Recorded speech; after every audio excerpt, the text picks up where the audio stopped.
Right, it's gonna take a while, but I like.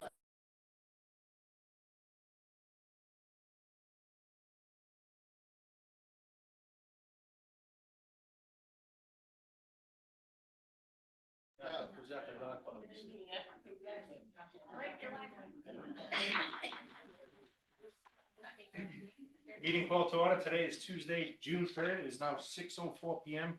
Town Council meeting in the Town Council Chambers, 1170 Main Street, West Warwick, Rhode Island. Mark, will you lead us in prayer? We ask for the wisdom to make good decisions, to speak with confidence, and listen with compassion, and to work together to create a better way of life for the people of West Warwick. Amen. Jay, listen to the Pledge of Allegiance. Pledge allegiance to the flag, of the United States of America, and to the republic for which it stands, one nation, under God, indivisible, with liberty and justice for all. Roll call. Councilman Dennison? Here. Councilman McCarty? Here. Councilman Messier is absent. Council Vice President Williamson? Here. Council President Goswell? Here.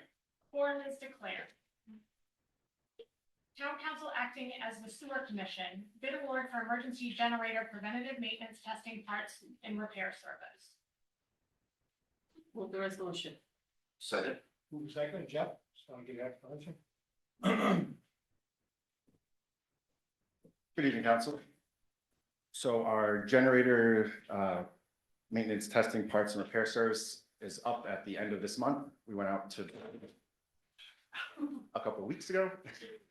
There was two bidders that came in. The bidder that was the lowest was the vendor that we're currently using, Generators MD. We'd like to continue using them for the next 3 years of service. Had no issues with them, Jeff? No issues since they've been with us since I've started there, 4.5 years ago. No issues. When we call them for emergencies, they're available and they come out. So nothing that comes to mind. Price comparison between what we're doing now and what the bid. Similar? A little higher just because of the times, but the bid, as far as the bid, it's going to be higher. I just don't know what the numbers off the top of my head, Council. I'm sorry. But the second bidder was significantly higher than the first bidder. Okay. Any other questions for Jeff? Hearing none. All in favor? Aye. Opposed? Ayes have it. Thank you, Jeff. Thank you, Council. Consent agenda, approval of the minutes from the May 6, 2025 Town Council meeting and the May 8, 2025 Town Council meeting. Move the consent agenda. Second. Move second. Any discussion? Hearing none. All in favor? Aye. Opposed? Ayes have it. Ordinances, first reading of ordinance 2025-3, amending chapter 11 motor vehicles and traffic, article 2, operation, section 47, motor vehicle restricted routes, and appendix C, traffic ordinances, St. Mary Street. Move the ordinance. Second. Move second.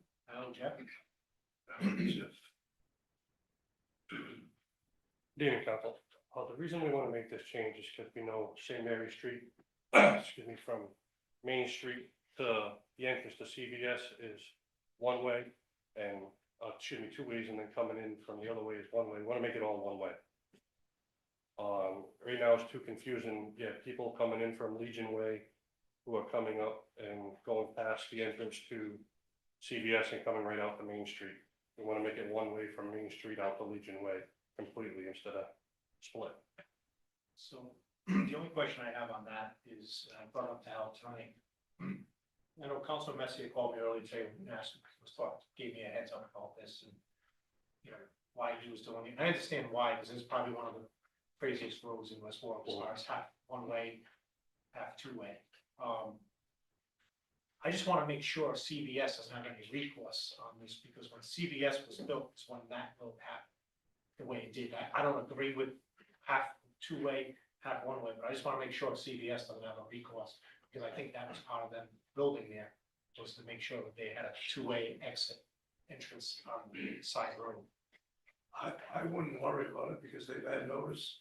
We've heard nothing from them. If they had an objection, they could have come in and raised it. And it doesn't, he knows better than I do, but it was one way at one period of time. Then it changed to two ways. I checked the record. There was nothing in the traffic code that indicates why it went from 1 to 2. So we're basically going back to what it originally was. And it's very hard too, as you know, on the left side of St. Mary, people park, so when they're coming in from Yeah, Legion it's Way. confusing. Yeah, People actually are driving down the left side of the road to park, by people are coming up. I get it. It is very dangerous and confusing. I just want to make sure, because I know I was here when CVS was built, and I know that road was converted then, when they were building. After, as soon as they were done, ready with their CO, that's when the road was converted to. So they were noticed. But, So- yes, So if this were to happen, how, you finished? yes. If this were to happen, how will, you notify? Because everybody's thinking it's, I mean, there's gonna be nobody's looking for a change unless they're here. but we'll obviously put one-way signs the whole way down the street, on both ends, plus down the street, and, if you guys feel comfortable with, we need to notify the residents, then that's what we can send. Well, it's not just I mean, I don't live in the area, but I mean, Right. I'm going there, I'm just, Yeah, I'm we'll put thinking, do not we're just enter doing the same signs. thing. We'll put do not enter signs at the Legion Way end. Okay. We'll do the best we can to. I think for a while you That's have to fine. do that because it's Coming, just coming out of, second nature. coming out of the parking lot, CVS Yeah. and no left turn. No left turns, right. So it's half and half right now, which I didn't know. I thought it was actually one way. One way from Main Street to the Right. parking lot, then from the entrance of the parking lot to Legion Way is two ways. Was there any consideration given to making it two-way the entire way? In my opinion, and this is just my opinion. And this is why I asked before you go on. Well, the way the parking is on that street, it would be next to near impossible to do that. in my So opinion. I was at Ferrucci's last week and this was already on the agenda, so I was taking a bit of a harder look. When you're exiting Ferrucci's parking lot onto Main Street, you're literally right in the middle of that intersection right there. It's almost impossible to take a left. So I did what every normal person would do. I probably shouldn't have, but I took their side exit out, went through the CVS parking lot, the back way, and jumped on, is that Main at that point? No, yeah, that is, Yeah, yeah, that is Main. So, Well, very good. exactly. Ernie, did you Sorry, note that? sorry. Can you note that? Yeah, all right. Find the video, Yeah. find the video first. And that's kind of what I was thinking is I don't want people doing this all the time. You know, but when you pull out of Ferrucci's and you would go left to take the entrance, that would be the way you'd have to go out of Right, Ferrucci's anyway. and I think that's a big ask. That's a terrible intersection to try to get out. And then even if we take a right, there's no red light there, where now you have a three-way red light without the fourth. Yeah. You just state Right. control, so you would need state approval also, so. Oh, So my concern is the patrons of Ferrucci's trying to take a left-hand turn out of that parking lot to go towards my side of town. It's nearly impossible. Yeah, the one way would be from Main Street down to Legion Way, so. And then at Legion, you have to take a left. All the way And you back, come you back have to around go here all the way- before you that- know That's it, correct. and then- Right, you have to go all the way around. I don't know if you know what it's like to take a left over at this light. I do. Main Oh, Street. yeah. It's not easy either, so it's, I mean, I had not this too bad, discussion but- with him, and I agreed, I agree that with you, that a two-way, but then when I realized you have to get state to change all the red light system over there and everything, then it's gonna be very hard. This all came in fruition, if I'm correct, the one-way sign fell down. Mr. Ferrucci reached out to Jay, and then all of a sudden, now we're changing the Well, road. Jay had called me, and at the time, I had heard that it was, you know, split one way half, and it just made no sense to me, because now, like I said, you go down St. Mary Street, you have people parking on the left-hand side of the street all the way down, and on the right-hand side. So to make that two ways, where are you gonna park those people, or one way they're gonna, they don't have any driveways. Yeah, because the first two houses at the Ferrucci's, they're on, well, one of the houses is on the one-way, and the house next door is on the two-way. Correct. Now, if you actually have to come around and turn around and park your car, you're on the one-way the wrong way, so. And in the wintertime, It's a unique situation. So, So I guess I don't understand why they would have to change the lights, because right now it's there's no two-way light going coming out. out, there's no light coming out, There's no light coming out. I wouldn't know that because I went through CVS. because it's a one-way there, it's a one-way in, not out. Yeah. So there's no light there, so Makes right sense. now, so this is the only thing that makes sense without getting the state involved. And it might be a little out of the way, but I mean, if you cut through Bank Street, if you wanted to try to go left there, which is sometimes difficult as well, I get that, but, This is still And just the first Ferrucci? reading. Rucci knows about it too? Yeah. Have you had conversation with him? or I just- talked with him, out at Met, that's why I told him I wasn't putting the one-way sign up just yet until we got this resolved as far as, we were gonna make it one way. I didn't wanna have to change things, so he understood, so that. Did he give you any of his thoughts about this happening? Was he in support of this? No, he was all for it. Okay. Yeah, He wasn't, but I know he has. Yeah, he wasn't against it. All right, any other questions? Any public comment on this ordinance? Hearing none, I'll take a roll call vote. Jay? Yes. Mark? Yes. Mary Beth? Yes, And I vote yes. Thank you. Thank you.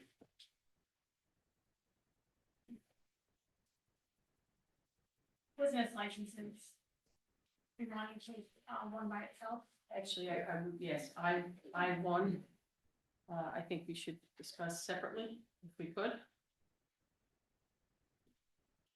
Do you want to make a motion to approve 2 through 6 separately? Sure. One's first. Yes. Yeah. So I would make a motion that we Amend, approve, want to amend first? amend what? You should want to amend, want to take one by itself, so you want to amend it to 2 to 6. Yes. She's Yeah, just- that's what I was just trying to say, sorry. Make a motion to approve I 2 through 6 on the agenda. Second that motion? Move in second, any discussion on 2 through 6? Any public discussion on 2 through 6? Hearing none, all in favor? Aye. Those opposed? Ayes have it, those licenses that were just approved was Rockwell Amusements, West Warwick Elks, renewal for pistol and revolver licenses, renewal of laundry licenses, and renewal of flea market licenses have all been approved. I won, I know that I've received some phone calls about I-1, and it's my understanding that the owner of I-1, Why don't we move I-1, then we go into discussion? You want oh, to well, read it? you can, Request from Fusion Latin and Caribbean Cuisine for an indoor-outdoor amplifier loudspeaker permit, and a theatrical performance shows and exhibitions license. so I guess we'll move the license. Second. Move in second, discussion. So you- go ahead. Yes, I mean, I've received some calls about concerns regarding, the outdoor part, especially of the music. And then my understanding is that Mr. D'Amato is not here tonight, is that I true? don't, the message I received from Councilman Messier was, hey Jay, doesn't say who it's from. I'm on the agenda tonight for Fusion. Says, for entertainment license, he was planning on being here, but he picked up his wife and a piece of X-ray equipment fell and hit her, so he won't be here. That's about the one point. I assume Mr. D'Amato is not here. So, Okay. I have some concerns, as I said, I've had conversations with, both Jason and Mark as well, because it's their area. It's Mark's area in particular, but the music will go over into your area, so, I think that, I'm sure, I do know we have some people in the audience that, yes, and I see the heads going up and down, so, that would like to before discuss I it. take any comments from the public, Mark. Yeah, I would like to say that I also have been reached out to by several people. I'm sure some of you are here. I do have concerns. One of my things is I'm very, very supportive of businesses in town, and whatever we can do to make their lives easier, to help them grow and flourish is what we want to do. But that can't come at the cost of quality of life for residents. And I fear that's what we're looking at here if we approve this. I do wish the owner was here, because I don't like to take action on things that we can't hear both sides of. And that's another part of what I like to do, is make sure that I'm hearing all sides of the story before I make a decision. But as of right now, I would have a hard time approving this, voting in favor of this, simply because for a long time in my career, I was working overnights, and I would sleep from 3 p.m. until about 11 p.m., get up and go to work. And I understand what it's like to try to fight those forces when you're trying to get some sleep and just be able to live and work without that trouble. So that's where I stand at this moment. You have anything you wanted to say about this? I do. I don't think anybody's doing anything wrong here, whether it's No, no. business or, but if, I'm all for music, I'm all for a little food and drink at some point. Indoor is fine. On a beautiful night like tonight, the next couple of days or so, you open the door, you have music playing, especially at night when there's nothing going on, the sound carries. So, although I don't live directly in the area, I do hear music at points, from across the street. And I know, that music is more, excuse me, the restaurant is more facing Queeset Avenue, so it's actually facing across the street towards the Queeset Inn, more so than the back. So they're gonna hear it as well, but I did get an email, I did not respond to the email. I did a few.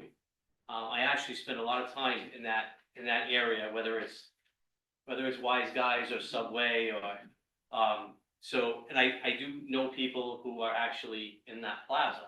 So I spent some time this afternoon talking to different people about the noise and about this issue actually.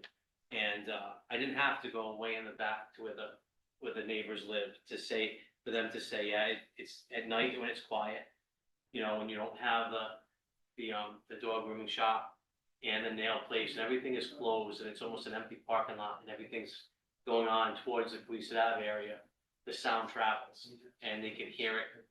You know, it's quite loud, and that's without a band infusion opening right now. So, if I were to vote, unfortunately, I'm not gonna be at the next council meeting, so if this goes to the next meeting, I'm not gonna be able to vote, but I would decline this for the outdoor license. Indoor, I'm fine. You know, and it's different where, you know, and Mark and I had a conversation today, it's different when you have an acoustic guitar playing and maybe a lounge singer or something like that. As soon as you bring in speakers and the drums, you know, and an electric guitar, I mean, the sound travels. So, and I'm not the one to use the word quality of life. That's big. You pay to live, you work all day, you come home, you wanna wind down, you wanna go to bed. And that's your dwelling, and you should be able to do that. And you shouldn't have to call the police and have them turn the music down and all that. So, I would vote, if we're gonna vote, I vote to decline. I guess my only question, and I don't disagree with anything that's been said here, and I'm not opposed necessarily to indoor. I do know that there have been some issues with another establishment in the area as well. And I believe they have an indoor license at this point in time. And yet, when the doors are open, it Sound seems that carries. it carries. Carries. So, because Mr. D'Amato's not here, and actually, I'll ask you, Sarah, the date on the original date on this is 10/29/24. And so that's been hanging around for a while. And do you happen to know, I mean, building and zoning signed off on 5/2/25. Do you happen to know where else that is and how it's, you know, has everyone signed off on that? I'm not. I'm sorry, I should have That's called you. okay, Yeah. no, that's all right. I'm not familiar with, when sign-offs have occurred. I'm not even sure if they have all of their stuff in order at this point. I know they've been working on this for quite a while. Where this property was, there was another business that was going in at one point in time. Actually, you guys approved the license for it. They ended up not opening. I don't know if there's some issues with the kitchen, or I don't know, there's been quite a hold up with them trying to establish this business. So, I know it's been a long time coming, and I don't even know if it's gonna open, if it's ready to open, if you approve this I license think that was tonight. actually the question. You don't know when it's, I don't okay. know.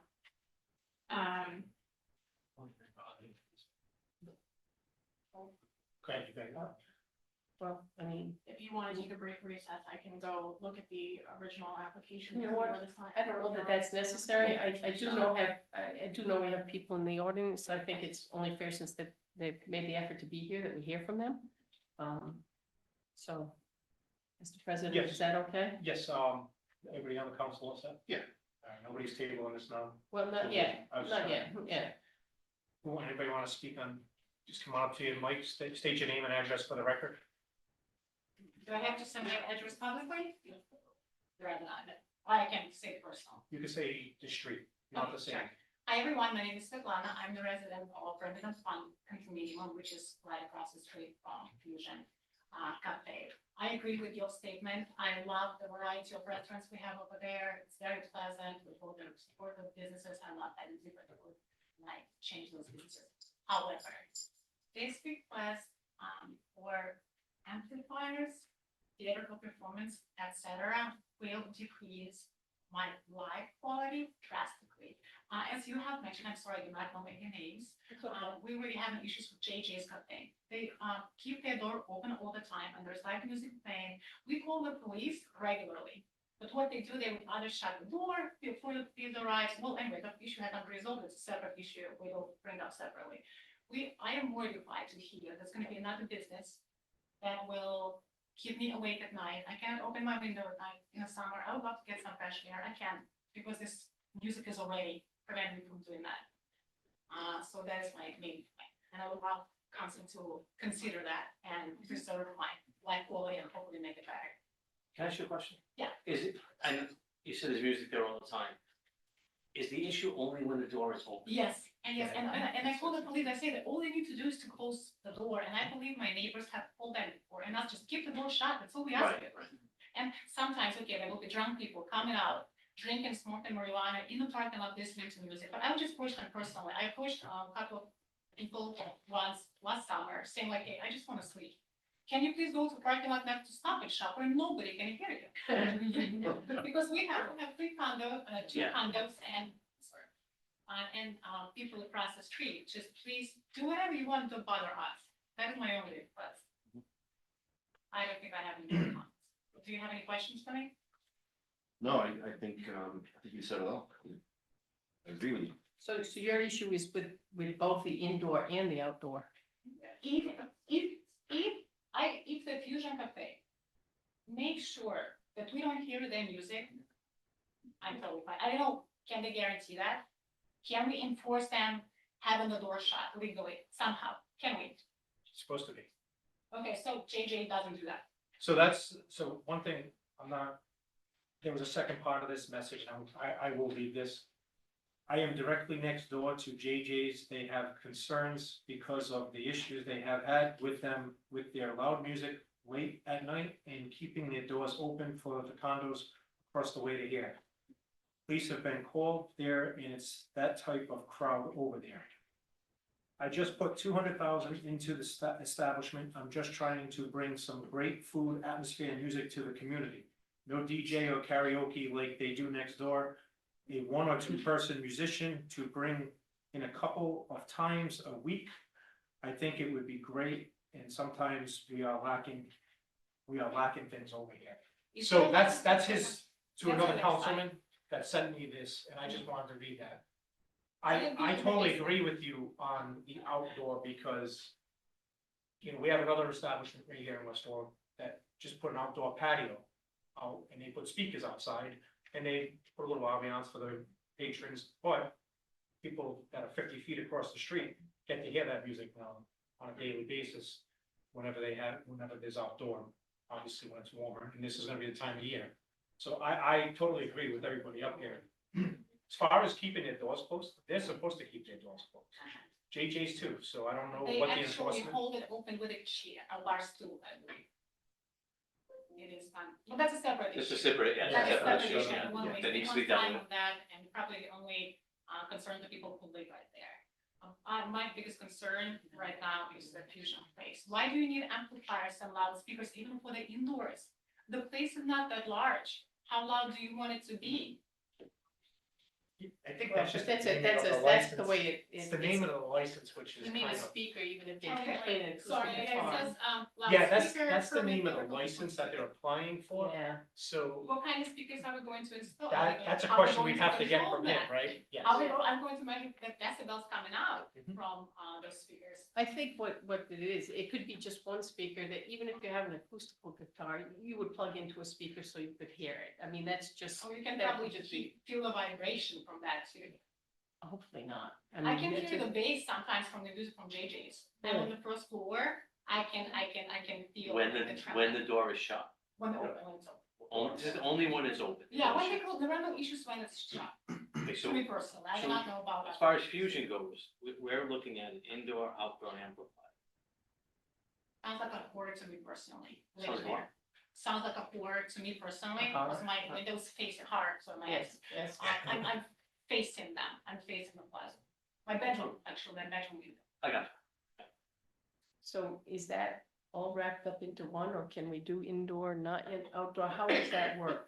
I believe that you can just approve the indoor if you wanted to, and you can put limitations on the hours. That's the other thing. The application says 11 a.m. to 11 p.m. I think- I mean, I think there's another issue here that we need to talk about this. We have, just looking at it today, we have JJ's, and then the next, right next door is Fusion, what we're talking about right here. So when you're listening to music at Fusion, is JJ's gonna be overbearing or vice versa, and that's going to even compound the problem. Which I think is something, before we do anything here, we need to figure out what's going on here. Mr. President, if I may, it sounds like there's enough facts that aren't even in evidence that you should table this anyway, because you don't even know what the type of system it's gonna be. 11 a.m. to 11 p.m. with a competing interest right next door. Obviously, there's an issue pertaining to whether it be outside, inside, so again, I looked at the same thing that Vice President Williamson did. He applied on 10/29/24. There's really nothing in here that explains or describes the type of, not only the type of music, but the type of system he's gonna use. it says it's a restaurant, and that's all it says. And that, if it's a restaurant and they're gonna play a little music to have your dinner by, that's one thing. If it's gonna become a nightclub after hours, after you have your dinner, you go and have drinks and go to dance, that's a very different thing. So I do wish Mr. D'Amato was here. Yeah. And I don't want to speak out of turn, I haven't spoken with the owner directly, but I did overhear some conversation, he had with the deputy, and, it does sound like he wants to be a good neighbor and come up with, is willing to compromise as far as, something that would work for everyone. Would anybody else like to speak on this matter? We have another leader here. Thank you, Council. First come, first served, just state your name for the record. Joanna Brady, and I actually live on the second floor, both Just want to sides. step in that way, so Sorry. just so they can hear you. There you go. Better. So my bedroom is just above, salon is there and here. With the conversation that was just occurring, I just wanted to make a point about, JJ's with the door open and the configuration of Fusion. When I looked at that, they have, exterior doors, sliders that are going out to the patio area. I'd be very concerned that those sliders are always open or being open and closed throughout the evening as this music is occurring. Right in the front, right? Yes, right in the front, and that, It looks like there's gonna be tables set up there. That's correct, there's gonna be tables outside, and it looks like, quite a lot of tables there, it's double wide table, it's the length of the plaza, of the building in the plaza. So there's quite a lot there, of people walking in and out, so I am concerned about the indoor, although I am, a business owner myself, and I'm, very in tune to the taxes that they bring into. I'm very concerned about my quality of life and the 84 units that are at Remington Pond. It's not in the back that I'm from, I'm right adjacent. The plaza, it's only, the plaza, it's Tina Drive, and then there I am, I could wave, so it's right in my quality of life. And, there's many children, I'm not sure if you know that, many children that live in Remington Pond. So you're not only affecting adults on off hours, which I appreciate, but also children going to school. So we do have some issues here with the sound. And let me just see if there's anything else. No, I think that would be it. Thank you. Thank you, Joanne. Next. Sorry.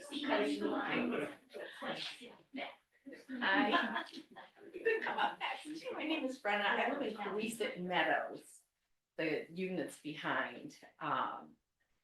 And yeah, I was concerned about this as well. I appreciate your input and I appreciate your concerns as well. I've lived in my unit. I lived directly behind the Perfect Puppy. So I've had to deal with the perfect puppy coming in and them opening more doors and listening to dogs barking. I do wish I had this companion dog with me right now. That's Mouse. Yeah, it's on the agenda, I can't wait. But I did have concerns about that with the dogs barking all the time. Then next door, you have the Let's Dance with the kids outside, you know, making a lot of noise. Then down the street from that, you have Smash and Splash, right? So people getting out of there, being a little bit hyped up and, you know, and you can hear in the parking lot, a lot of discussion and kind of antics going on, you know, through JJ's. I've had to call the police on JJ several times because they leave their door open. And not only do they leave their door open, they also have put out tables and chairs. So people are drinking and smoking out there as well. I don't know if that's quite legal. But then another concern I have is you're gonna have two different kinds of people who are gonna be at JJ's and the Latin cuisine, I'm guessing. And two different kinds of music that are playing too, so they're gonna be kind of confronting each other as well. Also, my other concern is I know they did do quite a job on this plaza. So not only did he put a lot of work into the building itself with extending that patio and that outside space and changing the direction of the plaza so that now it's exit only, which actually I had to go in. Kind of followed you, Mark, a little bit, and not obeying the law, because there was an accident on. Got that one? There was an accident on Tina Drive that was blocking off our entrance to our homes today. Where the, you know, the police were there, the fire trucks were there, the airbag deployed. So it's already a dangerous intersection. And just to have that many more people and the music, because I can hear the music, I don't know what it is, but it reverberates around the buildings. I can hear it so loud from my house. I actually had a friend from California staying with me, and she would sit outside smoking at night, and she's like, it is so loud outside your house at nighttime. That she It is one of the thriving buildings in West Warwick. It's come a long way from empty to. Yeah, it's great. I mean, I'm all for a new restaurant. I love Wise Guys. I love the taco shop, you know, I think it's great. But I don't like the music aspect. Thank you. Thanks. Anyone else? I have letters from fellow residents. Michelle Graziano, Remington Pond. The first letter is from Brenda Lucier, who lives across from me. And she said she would not be able to approve of amplified music in the nearby complex. This music will prevent us from enjoying the peace and quiet we have here. And then from Linda Pascal, who's at the other end of my hall. I would like to voice that I am against this request, given the area parking is too small and close to our residences at Remington Pond Village. We have a quiet community and this would be a disruption. And then I have my notes. The reason I object to the annual indoor-outdoor license requested by Fusion Latin and Caribbean Cuisine is because this is not the location for such an event. It belongs in an event center or a park-like environment, maybe down by the water park that we have in River Point Park, somewhere down there. Not in a parking lot on a main street and across from a residential area. There is not enough space in the plaza to support such an event. Businesses in the plaza will lose customers because no one will be able to park and go inside if there are no spaces available. And also, such an event will cause extreme noise levels, potentially large crowds spilling out into the street and surrounding residential area, causing disturbance to the quiet and peaceful homes. Also, traffic is already very busy on Police Avenue, and this would be a huge traffic nightmare on Tina Drive and Cohasset Avenue. Also, the potential disturbance of public drinking, potential fighting and crime would, I feel, increase with the overspill of after hours sort of people, because they hang out and do all that kind of hanging I out. just wanna point out one thing, a couple of things, of what you just commented. For the record, that's always been a restaurant. Yeah. It's always been a restaurant. Oh, yeah, since the God Chinese, knows when, the whether it's- silver, whatever it yes, was, silver and- something, yes. I don't think the square footage changed inside the building. No, Um, no. So parking, when it was a Chinese restaurant or whatever, was never an issue there or anything like that. Right. And I'm sure our police and fire look at all that as, in planning board when they come up. I was with this. referring to the event, to the The- annual event, would So be drawing outdoor, in a lot more people, the but again, outdoor Just wanna festival. point out, type if he's thing. having a band there, if somebody's playing Mm. an accordion, Yeah. I don't know, whatever it may be. Yeah. He can only fit so many people in that building anyway. He can't overcrowd it. He's not allowed to do that. Yeah, I mean, The outdoor stuff, I agree with you wholeheartedly, because outdoor, you can spill into the park. And you can, you know, I know there's a business here of Cinco de Mayo, they come to us, look for an outdoor license, where they can do it out there on Mayfair. So, but that's for one day, it's on, but you are on a main business drag right, in West Warwick. Cohasset Ave, there's nothing but businesses, top to bottom, right. and homes, residential homes. It's a mixed use. Mhm. It is mixed use, I'm not. No, I denying just it. wanna I'm point just that out, expressing because that. it's always been a I feel restaurant. that if they're saying festival, and when I hear a festival, it's like party outside, like in, like the whole area, you know what I You're mean? picturing the Holy Ghost on Labor Day. Yeah, something like that, cause it's like, you know, the Caribbean kind of Zydeco, Bambala, kind of whatever kind of thing would be happening. And when there's no space for people inside the restaurant, which is not even open, they'll be outside, you know, carrying their food, their drinks, whatever, and the music carrying out into the parking lot area. And I don't feel that the plaza is the place for it. It's a decent sized plaza, but it's not large enough to hold a type of annual festival. So So, yeah, I what think do we- you're a little confused here Yeah. because it's an annual license. And it's Right, actually, annual, it's, this isn't yeah. for a particular day, this is for their every day. right, So, every day. Oh, Yes. this would be every day? yes, So you're talking- that's what Well, they're are you asking It's talking for. go about it? on every Are day. you talking about a bigger, you're losing me here. I'm sorry. I think that the confusion is that it says annual, that it's a one-time, like a Cinco de Mayo, but that's Oh, not, yeah. this is an annual license, so every year they will have to apply Okay, for okay, this now I license, but they will understand. be allowed to have that music. And Oh, So that's what the. they're applying for a Oh, day. That's what this oh, is. heck no. What I'm hearing is a lot To of every issues day, to everything, are kind of like what we're Yeah. talking about Yeah. is the outside music. yeah, right, Should right. music be allowed outside or not? Yeah. and even inside. And, I've you know, heard I know that. the, the owner's not here. I've only met the owner once. I really don't feel it.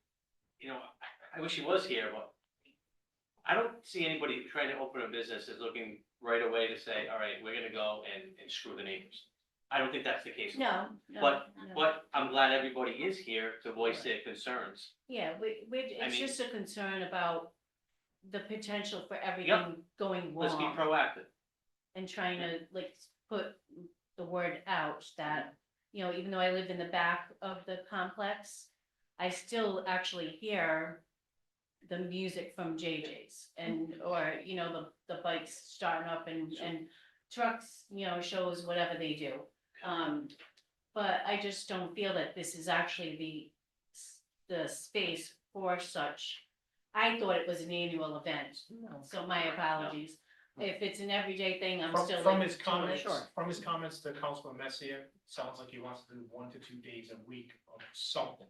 Yeah, Now, Yeah. whether it's Friday and Saturday, whether it's Thursday, Saturday, Sunday, I don't know. So Right, so he hasn't, can I ask Tim a question? Dave? Well, before we go forward, currently have a business that has indoor approval. Door is open, there's an issue. If we give approval, Hold on, are you talking about JJ's? yeah, we can't talk all right, about I'm it. not talking about, all right, No, so he's not- I'm not he talking about just that has- anymore, I'm trying to put that. Hypothetically, because we've Yeah. got this. All right, so we're talking about Fusion now. Right. Yes, Okay, so Fusion's applying for a license. Right. Indoor, outdoor. If we were to say no to the outdoor, they say, yep, indoor is fine, plus we have past practice of another establishment, establishment X, right next door, who has the indoor, but they're already seeming, what we're hearing is there already are some concerns. If we issue an indoor license to Fusion and the door stays open, we're going to have the same issue Well, as we have there are hypothetically with another business. two concerns. Number one, if the other hypothetical entity does not have permission or authority to be outside, that needs to be checked into and then it has to be stopped. That's number one. Number two, if for any reason they're opening the doors for ventilation, to cool people off, to do this thing, that is now creating a noise problem outside of the entity's place. That's an issue that can be addressed already and be closed down because we have noise ordinances that are supposed to protect abutting landowners. The problem you have is a mixed-use commercial entity on Queeset Avenue, and you also have obviously condos, apartments, and houses surrounding it. So no matter what happens in the dead of night, they're gonna hear it, even if it's somebody just closing a car door at 2 o'clock in the morning who's leaving work. So if you're gonna approve what JJ's has, or the hypothetical entity next door, first off, you have to enforce the law. They've got to close their doors. If that music is coming outside, it's got to be stopped. The second issue is if there's going to be more than one entity that's serving food in that particular complex, you really can't do one for one without doing the same for the other. But again, this issue of open windows and open doors and open sliders, those are things that can be adjusted by simply having the police enforce. And if in fact they are closing the doors when the police get there, somehow somebody's gonna get some surveillance or some type of evidence to prove to the police that what's going on, so they can take the next step, either in a municipal court or someplace else to address it. So what you're saying is if we do approve this as it sits right here, we are not allowed to not approve another entity in that plaza for the same thing. Yeah. If they're a comparable business. If I may, and again, the clerk may have more information. This application really doesn't tell you anything. No, it says a restaurant. Right. Says And also restaurant. says selling alcohol. Okay. So at some point in time, does the preparation of food end and the bar is still open? For example, after 11 o'clock, or are they closing at 11 o'clock? This other issue about no dates or times. So right now it would be every day, even though he may have suggested 1 or 2 days a week. The council in the past has given proprietors a test run to determine what type of noise is gonna be, what type of music. Is it gonna be, loud, driven by bass and drums versus an acoustic guitar?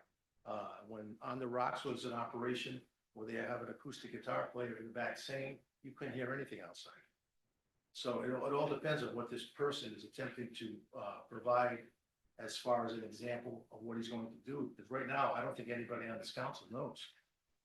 So as I said, I wish Mr. D'Amato was here tonight. I think you all get the sense of where the council stands, especially as it relates to outdoor music and our concerns. However, I don't feel it's fair not to let Mr. D'Amato have his say as well, and to rule before that. I really don't. So my inclination would be, and maybe it can be worked out between now and 2 weeks from now, would be to table this issue. So I would amend my motion to table this I-1 until the next meeting. And I'm glad we got the input we did, but I think it's only fair to listen to what, and maybe he has something else in mind. That he was open to some compromising. Will I have a motion to table? Will I have a second? No? Well, Okay. I'm not gonna be here, so I Well- wanna. If I say, So what if I yes happens- to that, then I'm not gonna have to say anything, so. But I'm gonna hear it, because the sound's gonna travel across the street, so. Well, if you don't want to table, that's fine. I mean, I assume we will hear from Mr. D'Amato anyway, I assume. Alan Plazo, 5 Robin Lane, and just 2 items with regard to Mr. D'Amato, who I don't know. No. The concerns that were raised tonight, I would advise you to direct him to Sarah's tapes of this meeting so he can see exactly the concerns raised by West Warwick. The second item is you keep referring to an email from Mr. Messier. There was a text just before I walked in here. For Mr. Messier. Yes. And that's my concern.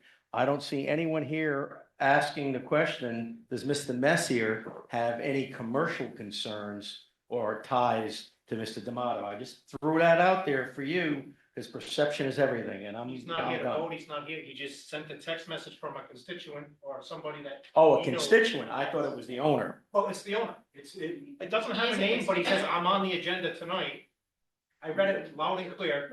That's my concern, someone, I think, for openness, should just ask to connect does he have any connections to the Mr. D'Amato besides, being a constituent, and that's all I'm gonna say.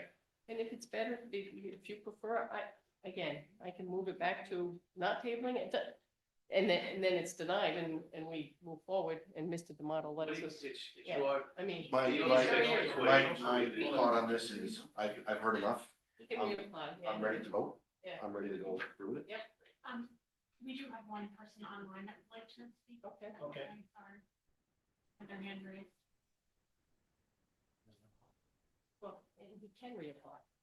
Earl, can you hear us? Yes. Hi, Earl. Just state your name and address on the record.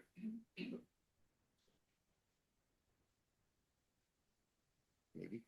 Earl, did you mute? I'm sorry, are you able to hear me? We can hear you, yes. Oh, sorry about that. This stuff is great when it works. 79 Village Court, Remington Pond. I've been here now for about 3 or 4 years. And the noise that, I mean, everyone's already been saying this, but the noise that comes out already at night, not only from the music but then also, walking across that the next morning, there's broken bottles, there's trash everywhere. I know several people have already said this tonight, but me and my wife have called the police several times about noise and fights and everything being broken up. And I just think with adding another element of music, I feel like it's going to be just so much more than bearable to even when we have our windows closed sometimes. It's tough to not hear them tearing out the parking lot, screaming, yelling, fighting. So I think it's just going to be even tougher if you add something else that's going to just amplify that noise. Fair enough. Thank you. Thank you. Going forward, we're talking about the issue of a place that isn't even open yet. Correct. And a lot of you are talking about the issues that are currently happening from a place that is open. So no matter how we vote tonight, Yeah, that's not gonna change what's going on now. but we're That's aware just of like- it, that's so just- yes. So that's a separate Yes, issue yes. that needs to be Addressed. taken up and addressed. You can't hold a business that's trying to open, that business that's. Right. not- Right. That's Yeah, not yeah. following That's the law. right, So the that's city right. brothers, yeah. You can't. So, I suggested that wasn't there, we might not have as many people interested because we wouldn't know. Wouldn't have the issue. Yeah, that's right, yeah, All an right, so- existing issue. I have no second on Nope, the so- table. No, I think So it's- any other public comment on this matter? Hearing none, I'll take a roll call vote. Jay? No. Mark? No. Mary Beth? No, No vote no. No. I guess, before you applaud, yeah, Mr. D'Amato has the ability to reapply to reapply. and change, And does he have to re-advertise? yes, so, The table would not have to been re-advertised. right, So right. it could be on the next June agenda, so I just want to point that out. No, that would be too tight. Yes? Yes. You'd have to be re-noticed, yes, you would get another letter Yeah, saying if when it it was was tabled, tabled tonight, you would not have to be re-notified. but now just- you will, yes. Now So- you'll be re-notified. And he may not, he may change his mind or have another idea, but he's clearly been working on My it. suggestion, and maybe you can pass this along, maybe you should open up the doors of his restaurant, invite the neighbors over, talk to them, and have a discussion with what's gonna go on there, and everybody's a little more clear. You might see some people come back here and say, I think we'll give it a shot. But, I think that's what needs to happen, is just get the neighbors involved, and usually that'll work best. And again, even if it says it's an annual license, we can do something on a test basis if need be. At this point, I don't think there's any appetite to allow it to go forward as proposed, so, I have a quick question for the council. yes. We brought that separate issue so many times today.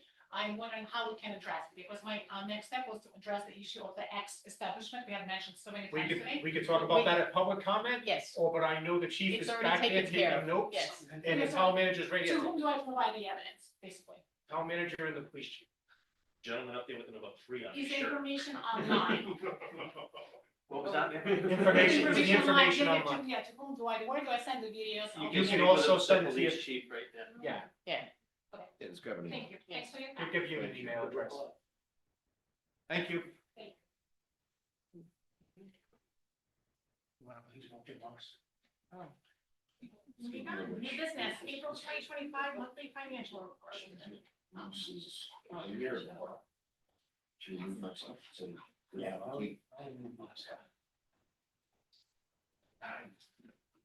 How's Mouse doing? You want us, So- you need us to move him up on the agenda? Yeah. Trey, wanna Yeah, postpone can it? we Yeah. do? We might, nothing personal, but we'd Kristen, rather hear from Mouse, Kristen, yeah, you all don't right, want- yeah, that's all Kristen, right. you So- agree with that though, right? I absolutely. So I would make a motion that we move, agenda item J6 to be heard next. Second. All in favor? Aye. Jason, you said Jason. Approval of request Jason. from the police department. Hold on. Formally She moved J6, we're moving K6 now. Might be agenda. J6 is at the touch over. I don't like. Yeah, J6 is new business. All right, go ahead. New business approval of. All right, chief, how you doing? Do you want me to read the agenda? Doing good, My fault. Approval of request from the police department to formally recognize K9 Mouse as an official member of the West Warwick Police Department as the first police therapy compassion dog. Move the request. Second. Moving second, chief, how you doing? I'm doing great, actually. Good evening, town council. A little bit of a read, but I want to give a good background of why we're here tonight, specifically about K9 Mouse. The West Warwick Police Department is requesting authorization to formally recognize K9 Mouse as the first police therapy compassion dog in the history of the West Warwick Police Department. While the story of how Mouse came to live and work at the West Warwick Police Department is quite different from police therapy compassion dogs in other police departments, we strongly believe in her purpose of being a valuable asset to our department and our community. Mouse's story is also unique in that she was seemingly discarded after being neglected, but her resilience and temperament never wavered. In fact, her past life and our paths crossing may have just been perfect for Mouse and the West Warwick Police Department, the very definition of serendipity. Mouse has received her therapy compassion dog certification through Paws from the Heart certified therapy program at no cost to the town or our department, thanks to the generosity of Sue Parker, who also recognized Mouse's special temperament. Mouse has been living at the West Warwick Police Department for approximately 6 weeks now, and I can say that with absolute confidence that she has an overwhelmingly positive effect on employee morale and wellness, and we want to continue this process to get Mouse into the community to interact with the public as soon as her appointment is official. Therapy compassion dog programs are becoming more prevalent in police departments, as studies have shown that these programs can reduce stress, provide emotional support, improve department morale and officer wellness, as well as increase resilience and coping strategies for department members. These programs also provide benefits to the community by helping to improve police and community relations, provide comfort and support to victims and witnesses of crime, to reduce anxiety when interacting with members of the community, especially children, as well as to increase the community's trust and confidence in our police department. I am respectfully requesting authorization for K9 Mouse to be recognized as an official member of the West Warwick Police Department in her role as the first ever police compassion dog. Thank you. Any questions for the chief? Not at all. So we're not gonna swear Mouse in today, but we're gonna, yeah. Make it official today, and I'd like to have an agenda item in 2 weeks to actually do a formal swearing in if the council approves that and is willing to entertain us with that. I think it'd be a great. Overwhelmingly, as Yeah. far as I'm concerned, yeah. And Mouse looks so much better than when you brought her a couple of weeks ago. I Yeah, mean, so, she's been undergoing chemotherapy. When we got her, she was about 25 pounds. She's gotten a little chunky since then. Today she weighed in at a healthy 44 pounds. She had a vet appointment this morning after a generous grooming, Passion for Pets, I believe it is, grooming salon, offered her complimentary grooming this morning. So she's fresh, she's clean, she looks like $1 million. Yeah. She had her vet appointment today, had a good bill of health, and she's far better off than she was when we found her on that cold morning in February. Yeah, No, it's an amazing story, and yeah, great story. I see a lot of employees posting on social media with her. So it's definitely a positive in town, and I look forward to you getting her out to public and, the story's amazing too. It really is, and, we did, there was a social media story, Kendra from, the Kent County Daily Times did a fantastic story. Channel 10 did a story last Tuesday and today, that's going to air on Thursday, at 5:30. But one thing I do want to make sure that the council and everybody in attendance, understands, this is not, a Chief Ernest Levine dog. This is truly a community dog. Yeah, I fell in love with her. I'm not too proud to admit that. I fell in love with this dog. I have 2 dogs of my own at home and when I saw her in that condition, she broke my heart, to be quite honest with you. Her temperament and her personality never wavered. Her tail was still wagging when you could see all of the bones in her ribs and all of her vertebrae. And it truly is a testament to everybody that's come together. And there's so many people to thank, and I'd rather do that at the meeting in 2 weeks. But this is not my undertaking. There's an awful lot of people in this community, residents, business owners, the town council, that have stepped up and shown what we can do. And I think her story is absolutely unique when it comes to police compassion dogs. No shade on any other police department, what they do. I think it's a special story because this is a shelter dog that was diagnosed with cancer and, just kind of crossed paths with us at the perfect time. And I think that adds a special flavor to the whole story, to be quite honest with you. It looks like Mouse is ready to go. I think she's ready. Yeah. Time for a frosty That being pause. said, all in favor? Aye. Opposed? Ayes have it. Thank you very much.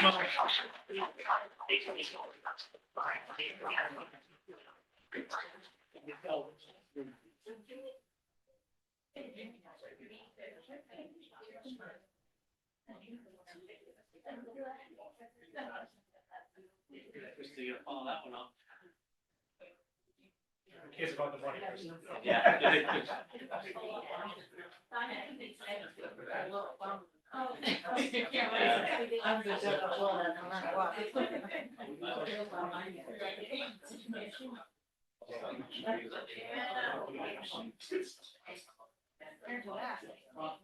Krista, what exciting story do you have? Yeah. Let me tell you about tax collections.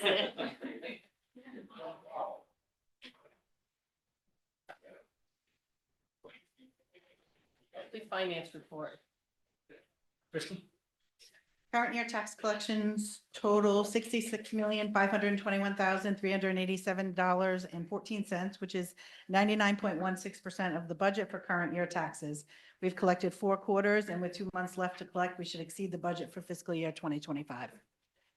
Prior year tax collections total $1,051,971.26, which is equal to 80.92% of the budgeted amount.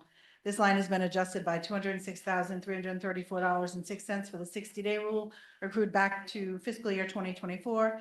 This line will increase as we get closer to the tax sale scheduled for May 9th, which you'll see in the next month's reports. And I'm actually very pleased with this line. It's doing much better than last year. Overall, the revenues are at 92.98%, which is higher than the expected 83.33. This is mainly attributed to strong tax collections and higher than expected finance, building, and town clerk revenues. Expenditures are trending under budget at 81.24%. This is 2.09% below the expected 83.33. Most of the operating departments are running on target or slightly above budget. A budget amendment was processed in April to reallocate funds set aside for negotiations to the respective departments. The Civic Center has current operating expenditures of $667,973.43 and operating revenues of $506,320.89. The full amount of the wind turbine electricity expense, as well as the Civic Center's share of the property liability expense, have been reported. The bank balance as of May 19th is $13,774,767.74. We earned an additional $9,174.26 in interest on the $3 million in the interest-bearing sweep account with Citizens Bank. We also earned a total of $442,164.16 in interest on our ARPA funds invested at Central Bank as of March 2025. Any questions for Kristen? I do have one. It's the 5th paragraph, the Civic Center. Revenue versus expenditures. We have 1 month left in this fiscal year. Yeah. I'll take it for Lori. Okay, since thank you. I spoke to her, and we meet about it regularly. The biggest issue with the Civic Center over the past fiscal year was the 2 months of downtime with the ice rink when we replaced the chiller. So we lost a significant amount, 2 months of ice revenue, which is the biggest money maker on the hill. Another revenue item was marketing, that's down. But the other significant expenses that we experienced there were some additional needs outside of the chiller bid to make that system fully functional and warranty. We had a few items that, as they replaced that system, that we replaced some accessories to it out of the operational budget. In addition to a full boiler replacement there that was unexpected and more significant than usual Zamboni repair. Those are the big ticket items that got us this year. But obviously the 2 months of loss of the ice was the biggest obstacle. All right, I'm good with that. I just wanted to know. Any other questions for Kristen? Thank you, Kristen. Approval of fiscal year 2026 tax levy resolution. The resolution. Second. This is the standard resolution that we do every year after the budget passes. Any questions for Kristen on the tax levy? Hearing none. All in favor? Aye. Opposed? Ayes have it. Thank you. Cancellation of taxes in the amount of $350.35 is requested by the tax assessor. Move the cancellation of taxes. Second. Move a second. Any discussion?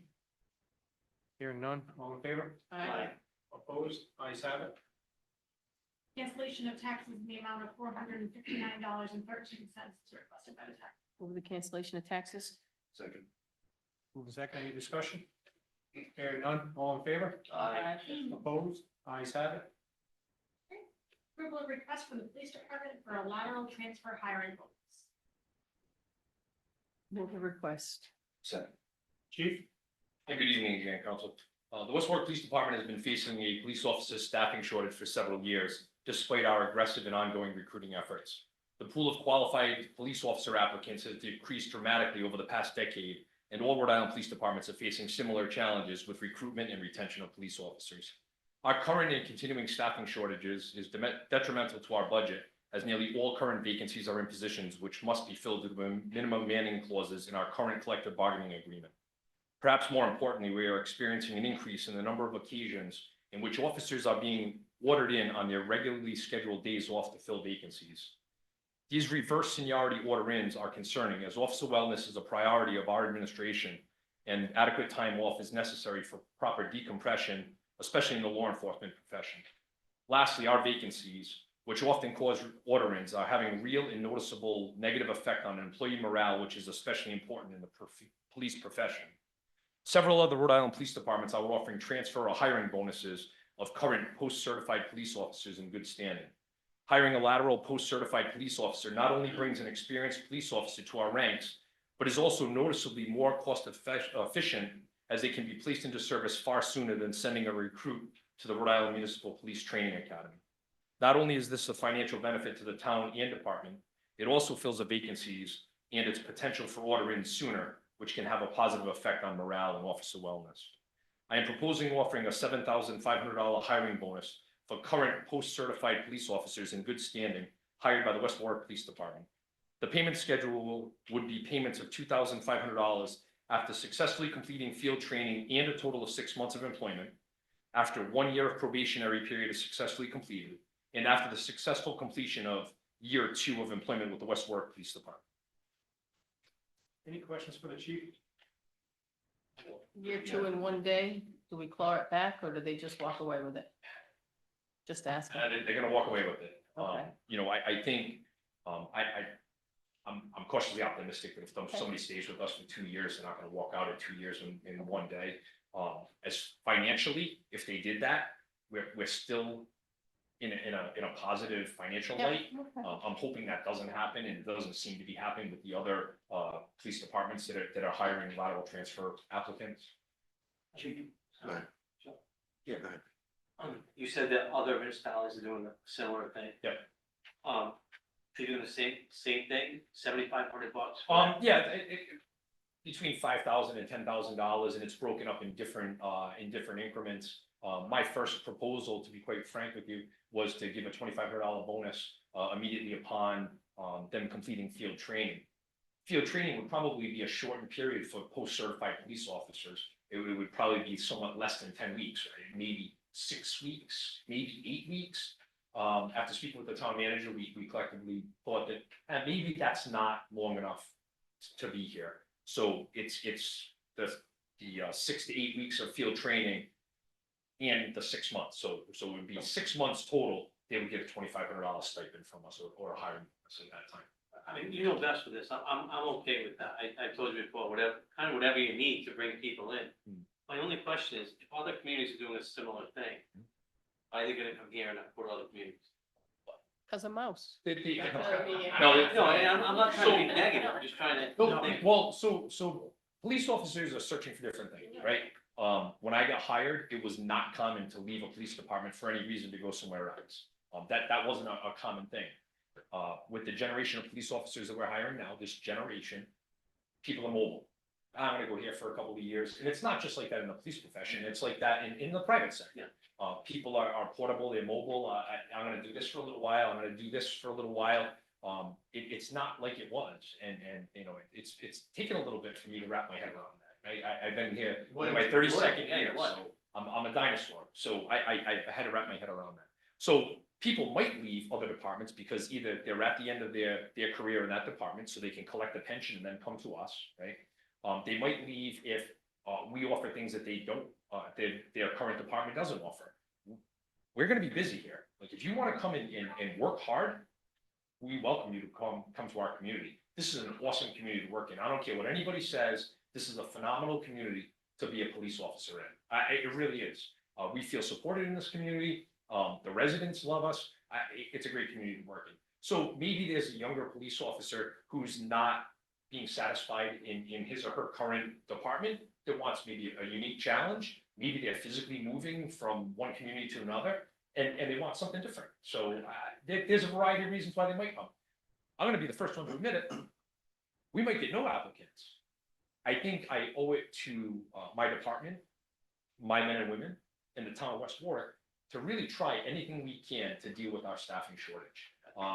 You know, we're in dialogue with the union now to try to help address that, because this isn't going away anytime soon. As you know, the council receives my weekly updates. We asked for 7 seats in the next police academy, and I was relatively confident that we were gonna be in that 5 to 7 area. As you know, we're down to 2. Through no fault of ours, it's just how things are going. And we're not unique in that, and that's not a West Warwick police problem. That's a Rhode Island police problem, that's a national police problem, for a variety of reasons on the national level, right?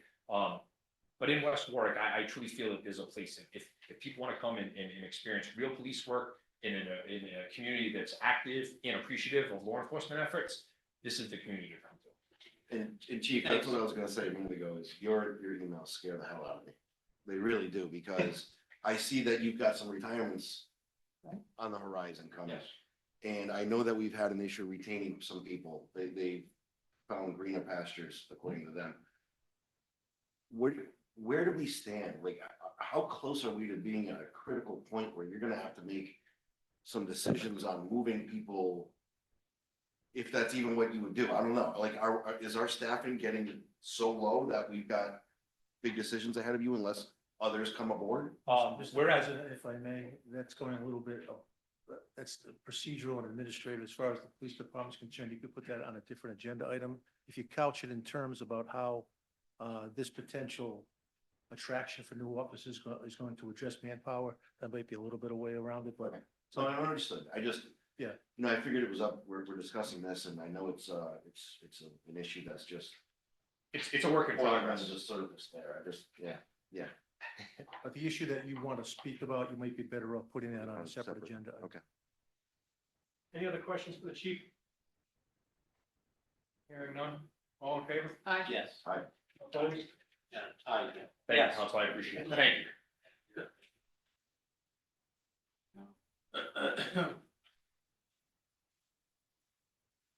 Approval a bid award for comprehensive collection services to Mega MTG Disposal in an amount not to exceed $4,719,000 for a 3-year contract.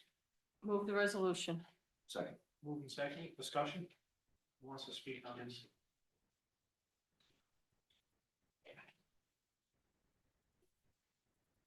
Good evening. I'm Nicole. All right, so Mega Disposal was the only bid that we had received this year. So we went for 3-year contract. I know the last 2 contracts were 5 years, but we went with the 3-year this time. That $4,719,000 includes your trash, recycling, and yard waste for the 3 years. Yard waste, same, similar schedule. Similar weeks. 26 weeks. 26 weeks. I know that we've had issues. I have noticed a difference. I will say, they've hired some people, some extra people. I now have a different manager on the road along with the operations manager. So now there are 2 managers that are there to assist me for West Warwick. I have my own, I call her my own little personal secretary, but she's my direct line to Mega Disposal. So when I call or email, I'm not just talking to any specific secretary and that they have on call. I'm talking to my Sonia along with those 2 operation managers. They have been in the last few months working with putting the tags on the recycling cart. So I have noticed, and I think Jeff would say the same, we have noticed a decline in the rejected loads in the last 12 weeks. We were getting rejected loads constantly. It was ridiculous. So a little discussion with them on some cooperation with their drivers, and it's gone down considerably. So I am hoping they're on board with continuing improving our relationship, improving their service as we go forward. Nicole, were you surprised that they were the only bidder? No, I wasn't, honestly. One of the things is getting the trucks, a lot of either, A lot of these companies merged. a lot of the I know they companies did, merged. The other big company that was available is Pact. I think they were interested, but they would have needed a really long, almost like a 1-year notice. And that's difficult to do when you're in a contract. You don't want to take on another company and then that. Now, where's the urgency for that business that you're in to help you out and work harder for you? And I do know our next door neighbor, when they went to bid, Mega was their only bid as well. So, yeah. So I know basically we're stuck. Stuck with 1 bid, we need it done. However, I know we have a process. Process is for the people either to call Mega directly or to call you. I prefer, yeah, and I prefer Me they call too, me directly. Because I can I'd keep rather track. not getting the call, have the call at 7 AM, say, they missed my street again. I don't have an answer. The answer is, all right, call Nicole, or I call you. But are there any consequences when it continues to happen? Because I don't understand why it's happening. It doesn't make sense. When I've had barrels out, they picked up one, but they don't pick up the other. It's an arm. It doesn't make any sense. Right. I can't justify it, So- And I do have a few addresses that are ongoing issues, and at that point, I have the operations manager call them directly to handle the situation. And I take myself out of it, because at that point, I mean, how much, So you're this is, go-between, so it's not. yeah, and this is their problem, and address it and figure this out. And there have been times that we've actually pulled them in the office and discussed these issues. So I've still got one issue that we're dealing with, that I thought we handled. But do they address why, because I know I've called you quite a bit. I always know when someone's on vacation, and I always know when they've hired someone new. I see it, I hear it, I can tell certain areas, like full roads, full streets will just be missed. We did have issues when yard waste, if we have certain streets that are missed constantly for yard waste, I've had them extend an extra week at the end of the year. Or I've said, well, you know what? You missed so much on this particular week. Do a sweep through for the end of the year and pick up all the, all the extra that's out there, and they have done that. And then, and you know what, they are technically not obligated to go out and pick up trash or recycling carts for people who have forgotten to put them out, or cars that have been parked in front of them and whatnot. But if someone calls and it's a missed pickup, I don't give a reason, I just have them go back. So they are good with that. Just, compared, I'm going through our budget, we can't tally up everything because it's in different areas. According to this contract and according to the budget, how far off? It's an increase of $28,000 from this year to next year. And I think we were going up 3% every year anyway. Maybe to go to the very last page, there's a bit of a breakdown. Yeah, no, on this, I got the breakdown, As a compared, What yeah. we budgeted, yeah, all the way down. for the last one. Lots of others. I didn't want to read all these criteria and everything. Yes, no kidding. Huh? News articles. I mean, there is, I believe, there, in the contract that we have now, that if they breach the contract considerably, I mean, they would have to fulfill their obligations, but we can ditch the contract altogether if they would breach it, you know. Do what? We live through and have to, so I know, it is, we're in a Be situation. a lot on Jeff. And compared to But bringing just this, one truck. No trucks. compared to bringing this back to in-house, You would not be able to afford that. You couldn't afford the trucks, you couldn't afford the maintenance on the trucks, the hydraulics alone. And the parts. I'm finding more and more municipalities, even in other states, are now going to these one-armed bandits and privates, unfortunately, I think because of the cost of the maintenance of the vehicles. any other questions for Nicole? So you're comfortable knowing that you, there are lots and there are, yeah, I'll keep we need to working be it. on them, yeah. Yeah, All right. Hearing none, all in favor? Aye. Opposed? Ayes have it.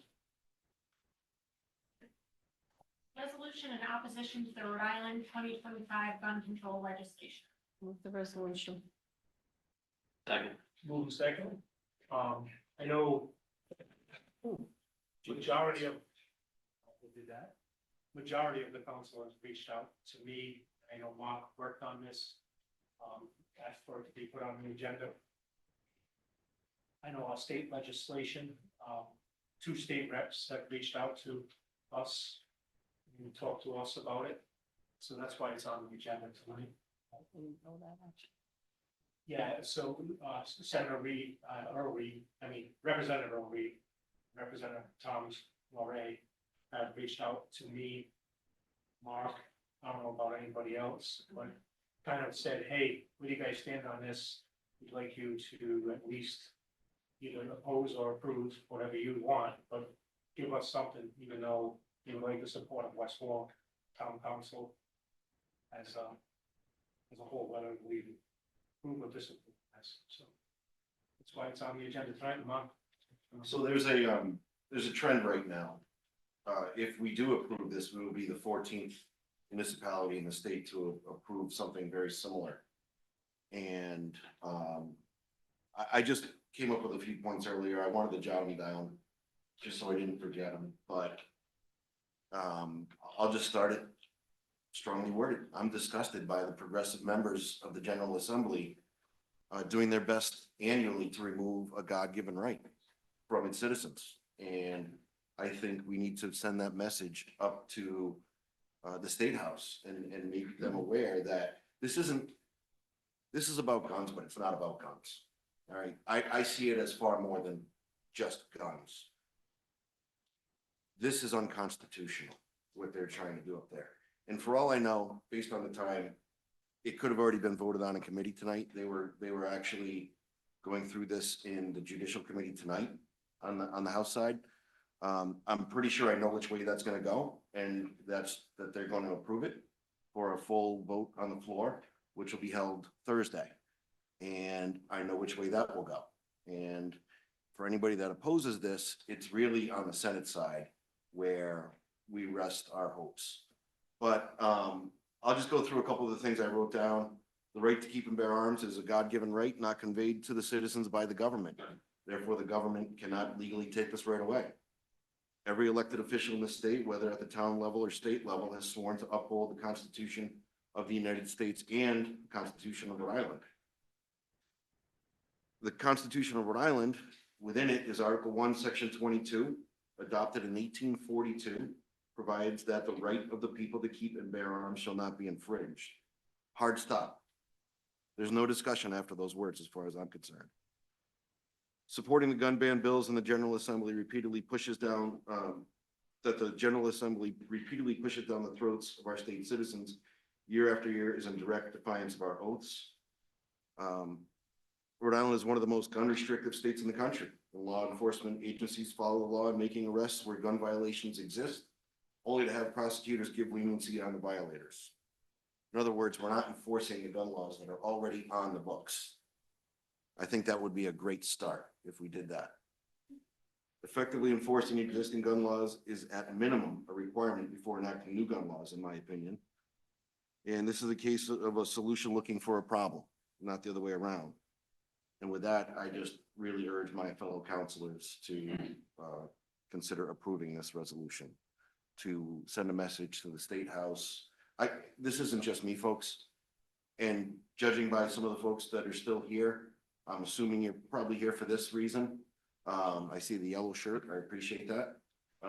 That's a sign of people that are in agreement with the Second Amendment. That's where I stand. I'm passionate about it, mostly not because of guns, just because I think the General Assembly is overstepping its bounds. And somebody needs to make them aware that if they continue to do so, the only way to change that is to change who's up there representing you. So what I encourage folks to do is to make contact with their state representatives and state senators and tell them that if they approve this, that they're losing your vote in their next election. That's the only way to get through to most of these people. And don't get me wrong, the Second Amendment has a lot of, I shouldn't say a lot, has several people that support it up there at the State House, but they're a very small voice in a large group of people. Well, I just want to point out, I'm a supporter of the Second Amendment. I do not own a gun.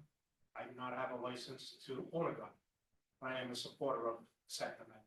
So I just totally agree with what Councilman said here. You know, I believe there could be stricter laws on certain individuals, but there's the guns aren't the problem, it's the individual. And if there's problems out there, we have to look at the mental health and stuff of that nature before we take it out on an actual gun. Okay. Yeah, so. Well, sure. I don't own a gun either. I've never fired a gun. And guns don't kill people, people kill people. So, and I'm not, I agree with you. I'm not gonna take away the Constitution. That's not up to us.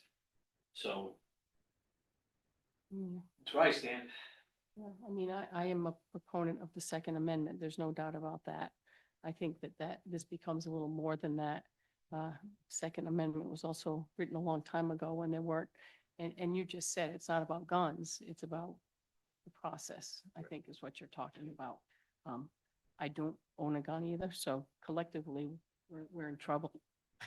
We're in a gunfight. I do. Yeah, all right, well, yeah. I got enough for everybody. Yeah, okay. Yeah. I guess part of what so you're saying this is, and I have not seen, I did see that, you're right, I think I saw that it was supposed to be heard today. Yeah. And that it did pass. It did pass, but there was a sub A. It's not the bill that I actually had, so I don't know what the new bill said, so I'm a little concerned about that, saying that I don't support something when I don't know what it said. They really worked That's on the registration, the gun registration part of it. Now it's a voluntary it's a gun registry, basically. It's what it comes down to. But I was under the impression there was no, or it was not legal to have a gun registry. it's not legal, therefore they had to change it, and now it's voluntary. They want you to, it's a voluntary statement of ownership, which the police supposedly cannot keep a record of. But should you find yourself running afoul of the law, then you can say, I have this from, I'm grandfathered because I have this voluntary, which, by the way, there's a cost involved, $50 to get that voluntary piece of paper. Doesn't sound very voluntary to me, but. And you said we heard from our legislators. I did not. So I mean, Well, that's, the I'd day like to that- know. The day that we were brought up, We were was the together. memorial, police memorial. Yeah. I know you had left. I know he wanted to speak to all of us that day, because, Earl, Rep. Reed wanted to speak to all of us, but he did talk to Mark and I, and, and I know Jay has reached out to me, and I know Jay has reached out to me about other people reaching out to them, and at least they said they at least put it on the agenda.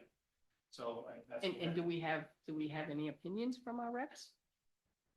I think they're in, I don't, Not- I mean, my opinion, your I don't, my feel is I don't think they're in support Of the ban. of what's of the out there. ban. They are. I can't speak for, I Because I cannot hate speak to- for I hate Serpa, to- and I cannot speak for Burke, because neither one have reached out, but I can speak for two that reached out to We me. certainly don't like to be at odds with them if we can avoid that. And as I said, I've not spoken to them, so Yeah, I'm a well, little that's- uncomfortable. I don't want to speak for them, but I do feel in terms of Reps Norray and Reed, they are on the side that I just took a stance on. Okay. They agree with me. Yeah. I and- don't and- have an opinion either way from Rep Serpa or. And Sure. one of the reasons why I have to respect their opinion on this matter, being both retired law enforcement. I And can I, honestly feel that they put in many years and they've dealt with these matters on the streets. And they're in support of, not in support of what's out there right now. Yeah, and I think I misspoke. I did receive, I have spoken to Senator Burke about this many times, and he is pro 2A. And if you recall, during last year's session, when they were working on the magazine ban that eventually went through, he was the final vote in committee that killed it, but then they did some backroom deals and took it out of committee's hands and put it on the floor using the House rules. okay. Yeah, he picked his head up on that one. He knows that one all too well. So that's where Senator Burke stands on that.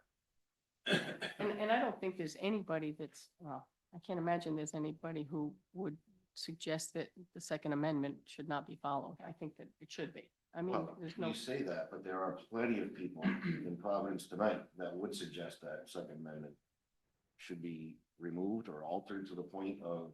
well, and I didn't say altered, it shouldn't be removed. I mean, I think it has its place, but I do think that times have changed and maybe that's a much bigger conversation than what we're having here. Right, So- and I don't want, I struggle with this a little bit because I'm trying not to make this a political issue. This is more of a rights-driven issue. It becomes a political issue, and I really don't feel like that is our function here. I tell people, we deal with potholes, we deal with stop Well, signs, we deal with things that make sense.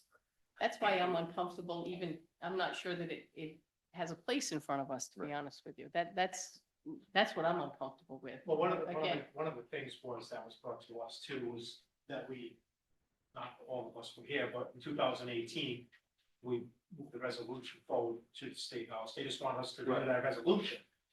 And Mark took it upon himself to go through, take some other stuff and then send it over to Sarah and work through it. So that's why, because I was just gonna take the previous resolution. which and just I do it. remember, it was a resolution supporting the Second Amendment, which I have no problem with it. And, taking it this far, I struggle with a little bit, I have to admit, so. So are we voting? To be sent to State House. I'd like to see it sent there before Thursday. If we're going to vote, I yes. think that's not gonna happen, yeah.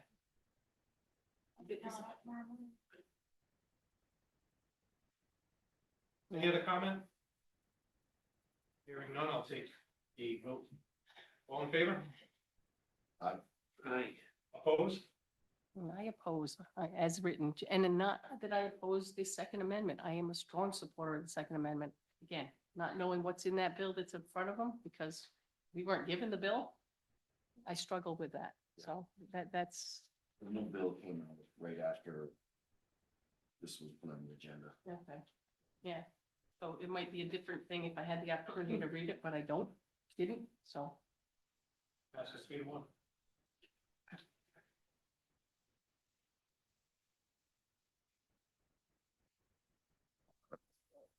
Update discussion, encampment task force to provide status updates related to encampments on town's property. Mark? In lieu of Chief Ferone, who's our spokesmodel for these efforts, I excused him for a family event this evening. Just to kind of go back, our initial enforcement, once we passed the no camping on town property, our initial enforcement, we resulted in one municipal court summons, which that person did appear, was compliant at the time, and the violation was dismissed. As far as ongoing occupations, there hasn't been anyone found on town property, and therefore no ongoing enforcement actions have been taken. The biggest thing has been the cleanup. When they were occupied, a lot of the occupants and volunteers and various community partners stepped up at the plate and cleaned up a vast majority of the places that we had around town.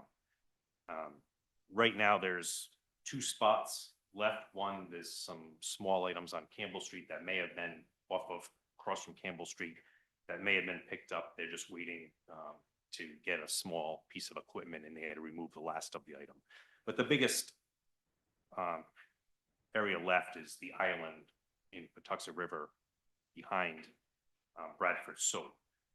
And that one, we're on standby at the moment, waiting for the rainy season to end, so we can have an opportunity to get some equipment there, which in and of itself will be a challenge, but we're determined to do our best to do it.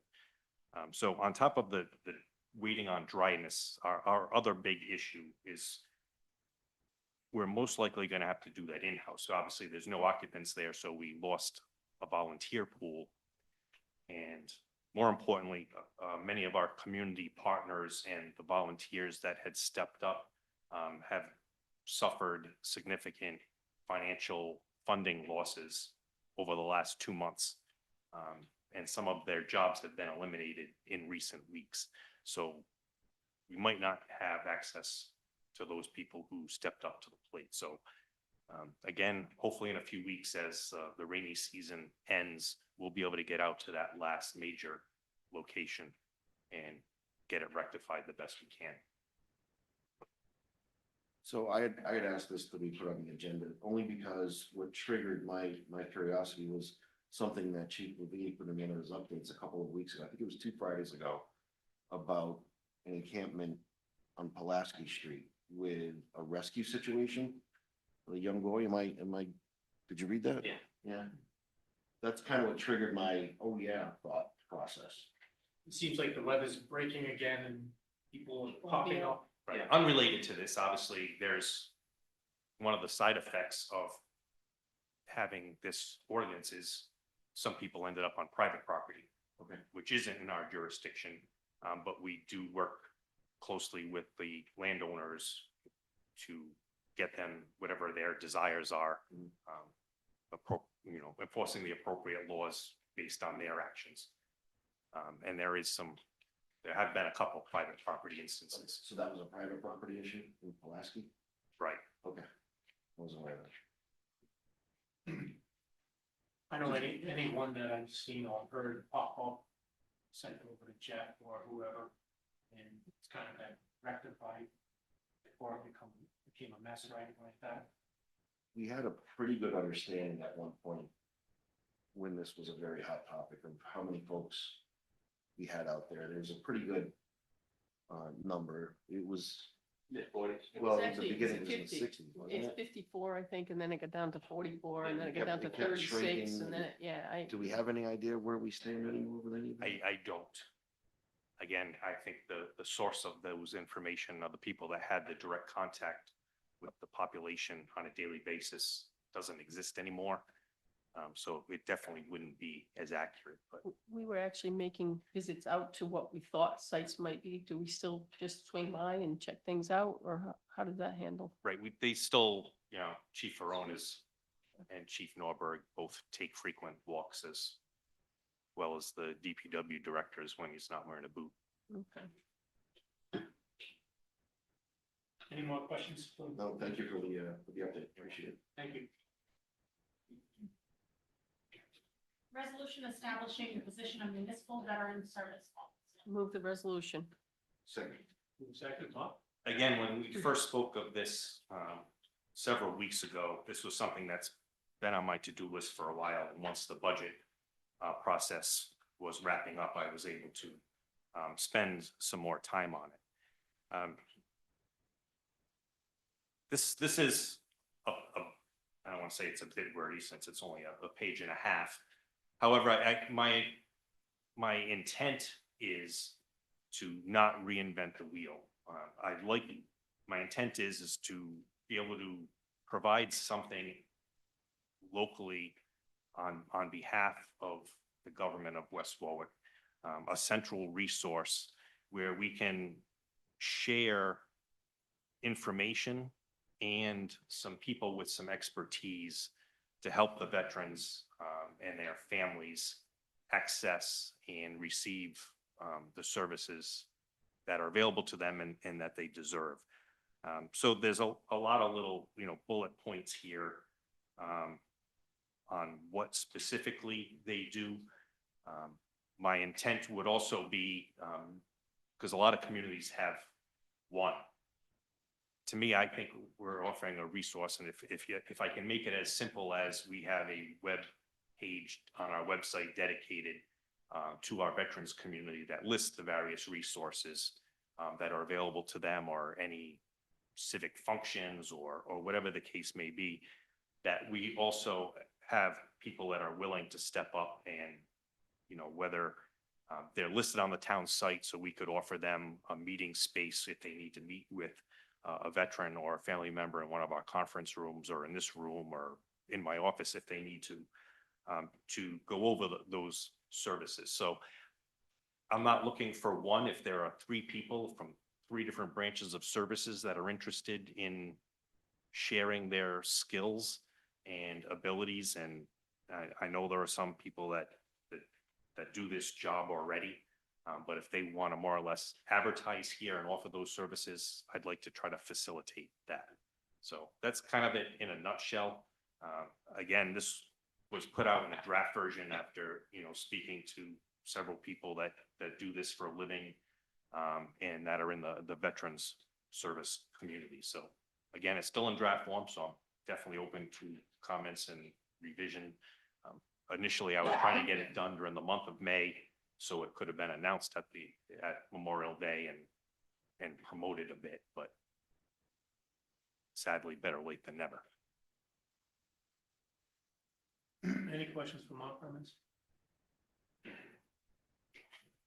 So how will you advertise this? Will it be? Well, just like any of our other board vacancies. Okay. I mean, that would be the initial part, but secondly, we have the Veterans Council and some very active veterans organizations. Some of those which some of their leadership have already seen this draft over the past 2.5 months.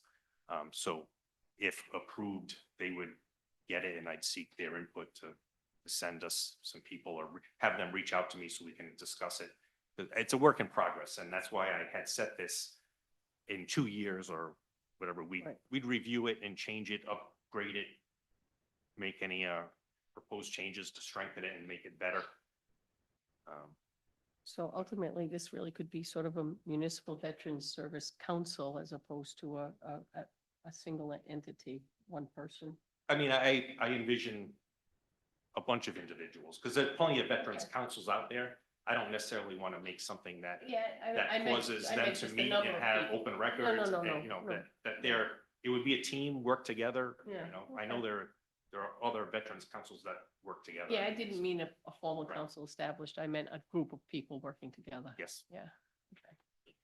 Any other questions for Mark? Hearing none, all in favor? I, Opposed? Nice have it. Request from St. Anthony Parish for sign sponsorship. move the request. Second. Move in second, discussion. As everybody may or may not be aware, it's the 100-year anniversary of St. Anthony's Church. They're hosting a bunch of events. They're holding a golf tournament, obviously the annual feast, and there's one other event too, I think. And they're looking for $100 sponsorship from the town council, as we normally do for most. Do we know it's $100? Because I didn't see that. No, it's 100. Is, okay. I just thought it might be more because it's more than one event. No, actually, I know I personally sponsored, this event. It's $100. Is it a sign, is it a book, is it a book that? It's a sign that will be on the golf tournament, the St. Anthony's Feast, which is at the end of June, and then there's one other event they have.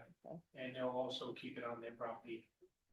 Oh, so a physical sign? Yeah. Yes, yeah, okay.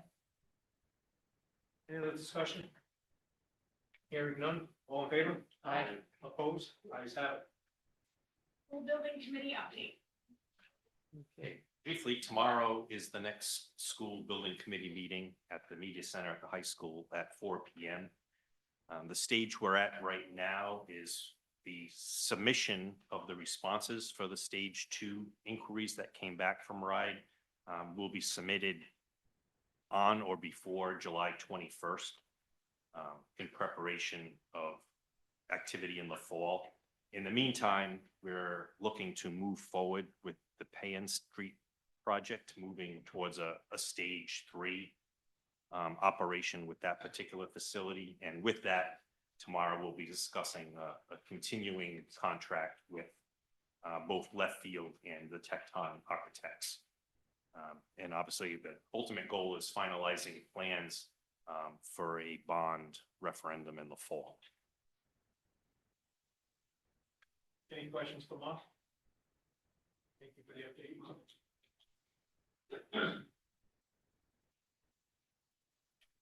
Upcoming appointments, sewer use board review, appointment to fill a vacancy as an alternate member for a 3-year term. Sewer use board review, appointment to fill a vacancy as a regular member for a 3-year term.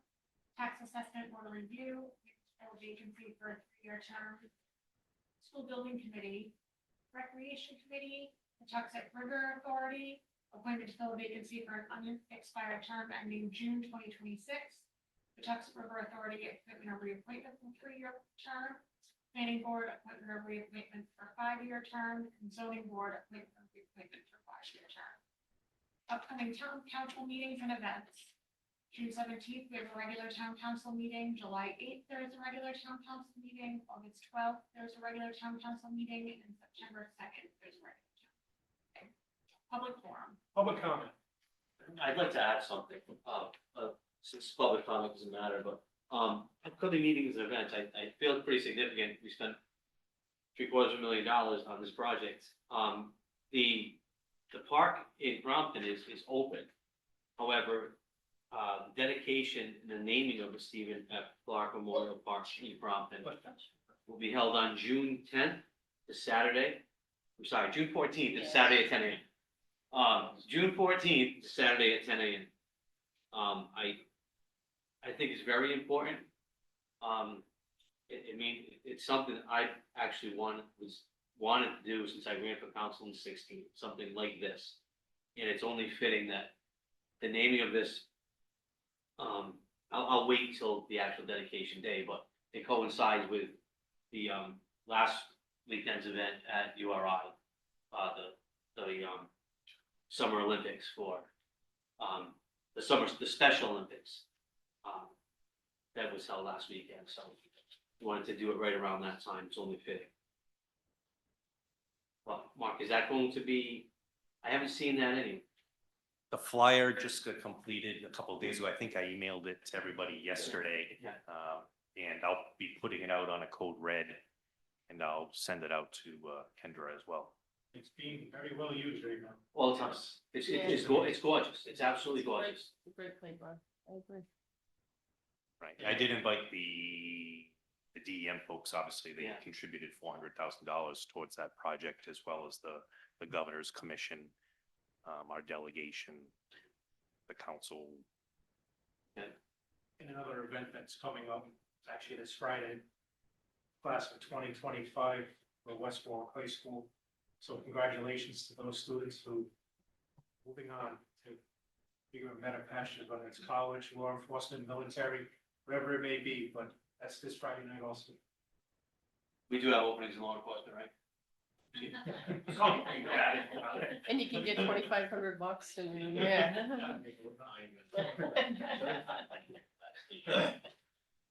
All right, now it's public comment. Anybody from the audience? A couple of items, Allen Plaza, 5 Robin Lane, West Warwick. And I'll get into Article 1, Section 22 shortly, but I want to raise a concern that I think the town manager, Chief Levine, and unfortunately Chief Arona isn't here. I live at the end of Coolest Road. And over the past year, there have been one house in particular, people parking not only in the driveway, but on the road, on both sides of the street, but one house particularly on the side. And unfortunately, I wanted to give you the address today, but the address isn't numbered. Just to suffice it to say, the house is between number 30 and number 38 Coolest Road. People in the back neighborhood are essentially playing a slalom going up. And I wish Chief Arone was here because there was an incident on Sunday. I have a neighbor who is bedridden. He's a disabled veteran, and there's ambulance runs there. Yesterday, I was sitting on my porch, or should I say on Sunday, and I heard a siren. And then I see the ambulance come up all the way up Coolest and take a left onto Robin and Birchwood because they couldn't turn around. The fire truck couldn't turn around. My neighbor was trying to come up the street. She actually called the West Warwick Police Department so they could witness what was happening because the road was so narrow where emergency apparatus couldn't navigate that road. And I want to bring it to the attention of this council that maybe the traffic commission, the police, the fire needs to take a look at it before someone actually dies because an ambulance can't make a run. Alan, gray with black shutters? I don't know. But it's. Online, the house between 30 and 38. It's gray. It's 34, yeah. Okay, but it's not, there's no markings on, because I was looking for that. But I it was- shows it on Zillow. Yeah, I was looking for it because I know it's a requirement to be numbered. But I don't know how many cars are there now. There's usually in the neighborhood of 8 or so. I don't know how many people live in the house. My point is that it's an emergency issue. Maybe the town should take a look at no parking this side, do something. As I said, there was an emergency on Sunday and the ambulance couldn't turn around, couldn't go back down to Cohasset. It had to come up into my neighborhood and then head towards Quaker. And the fire truck did the same thing. And there are elderly in that area. There's a disabled vet next to me. There's elderly around there. The ambulances do it. The fire department takes their runs through there. However, this is becoming a hazard. And my neighbor was very upset. She called the police because she wanted them to witness what was transpiring at that time. It was between 11 and noon, somewhere around there. You can check the logs, but it's dangerous. Alan, just so you know, I did receive a call from somebody on Coolest, not next to you, expressing the same thing. I didn't have a whole lot of time, but I told them what I would be doing. I'm gonna reach out to certain people and see what we can do, if anything. And I also explained, obviously, you're gonna get the odd landscapers with their trailers. Oh, That's- people understand that, that but this happens. is consistent. Right. And I when an understand. ambulance can't make it, someone's gonna die. Right. And then who's culpable? You've been warned, the town's been warned, and something needs to get done. Yeah. So, On the radar. I'll just leave it at that. With regard to Article 1, Section 22. I don't quote the Second Amendment because people say, oh, there's caveats to that. I'm in favor of Article 1, Section 22. The right of the people to keep and bear arms shall not be infringed. I've testified up at the State House last year, I believe it was, and you guys know my background. And I told them I owned every weapon in the US Navy inventory, from pistols to M14s at the time, the ones that make mushroom clouds. And their targeting of arms, they left out what Patton had called the greatest weapon in World War II, the M1 Garand, because it only held 8 rounds. And it could still go through a helmet at 100 yards. But they don't know what's going on. They have this vision of assault rifles. And as you know, I'm also an historian.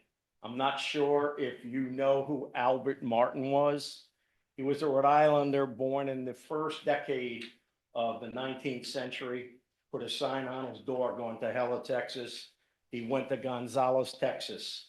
At the time, Santa Anna wanted to disarm the Texicans that were there, 1 weapon for every 6 people. And they also had a cannon in that town.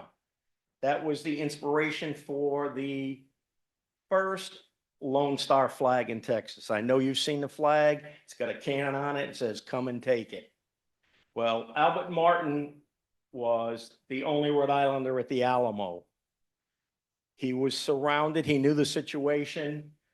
When Travis wrote his letter to all Texans and Americans everywhere, Albert Martin rode out of the Alamo, delivered that letter to Houston and Austin, went back to his town called Gonzales, rounded up another 34 Texicans, and rode back into the Alamo.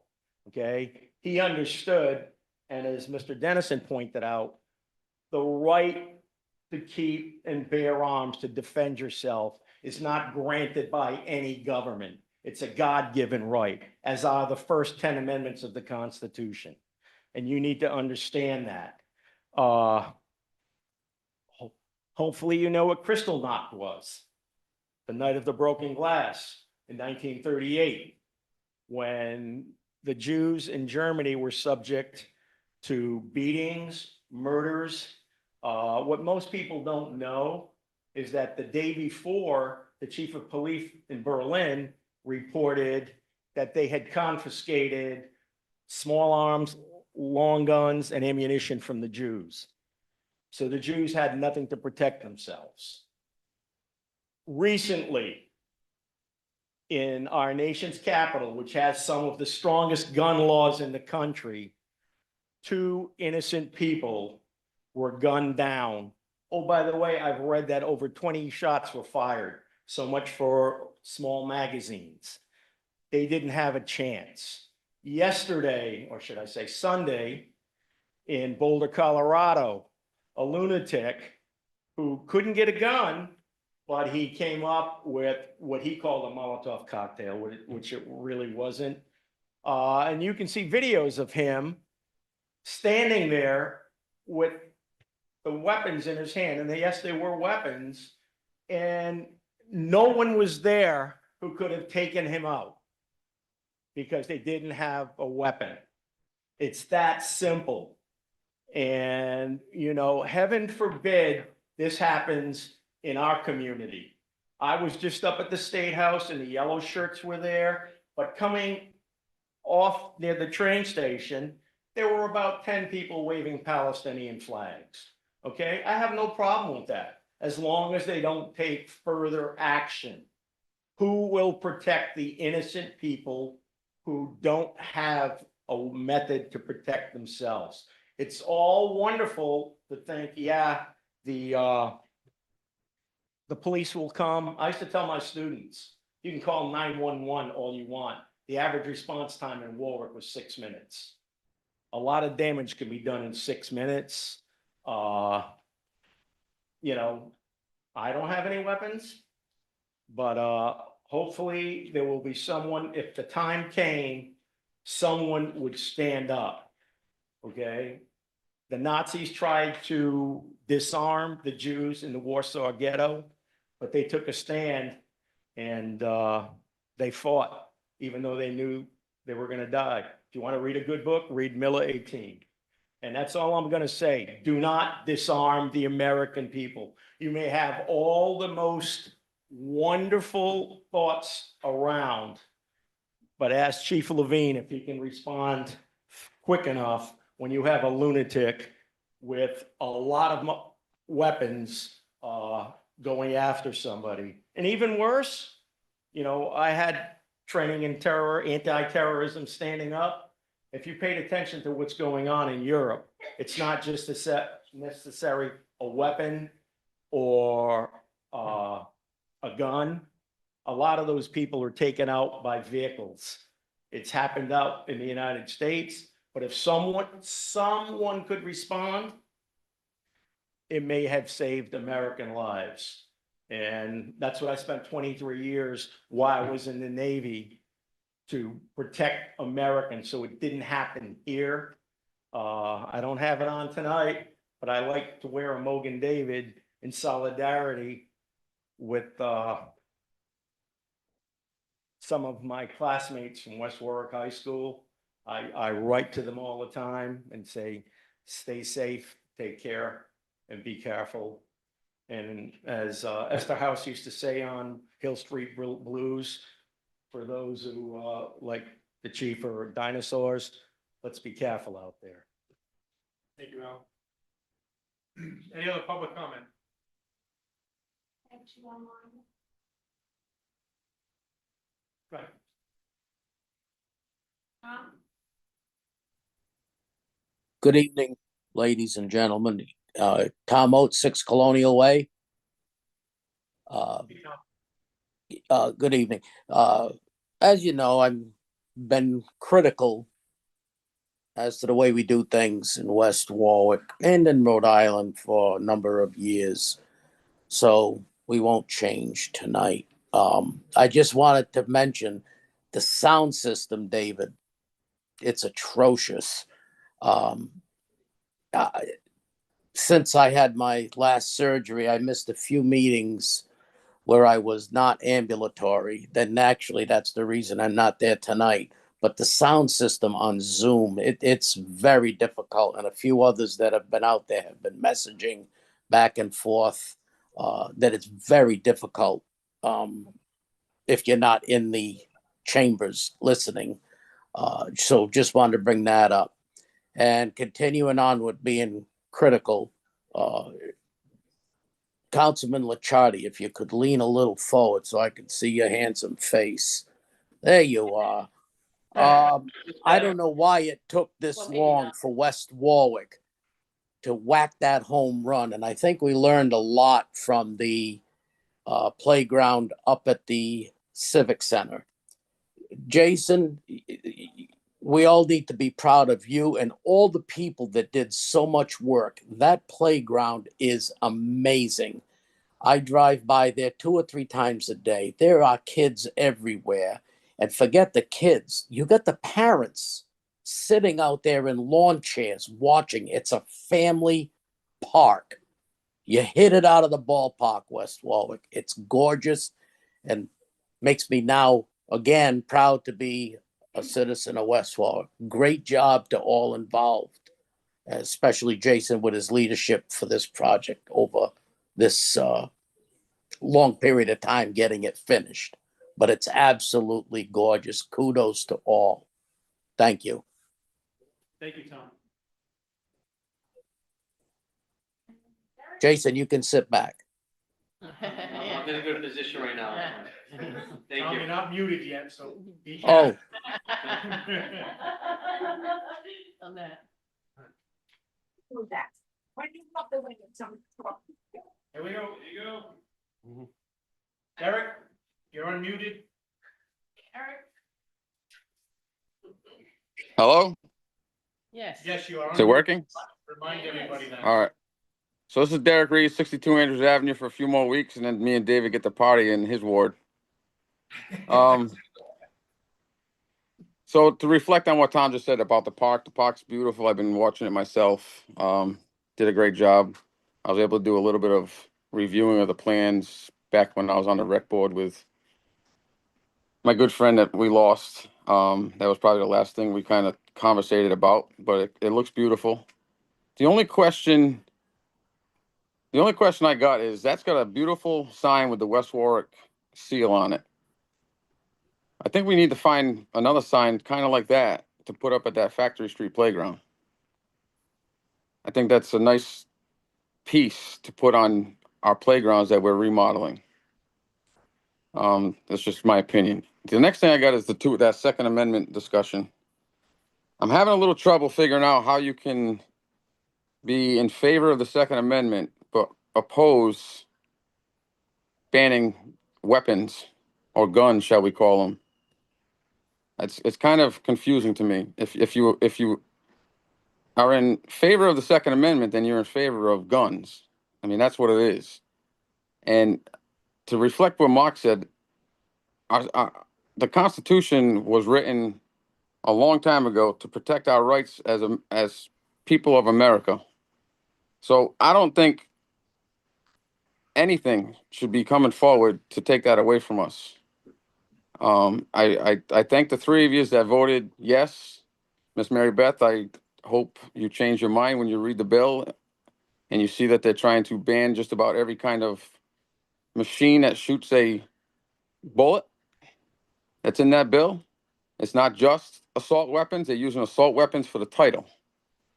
But yet you can go there on any given night and you can ask any of them what the definition of an assault rifle is, and they can't give it to you. So that's all I got to say tonight. Thank you, Derek. Have a good night. You too. Any other public comment?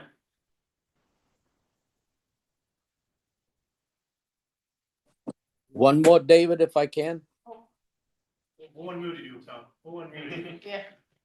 Go ahead, Tom. I hit the button myself here, I think.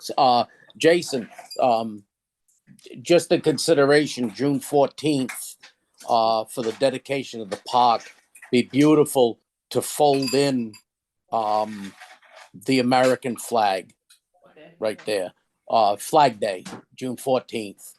We could consider maybe marrying that in together would be a great ceremony. Thank you. Thank you. One last call. Any public comment? Need a motion to move into executive session? Motion to move into executive session. All in favor? Aye. Opposed? Aye.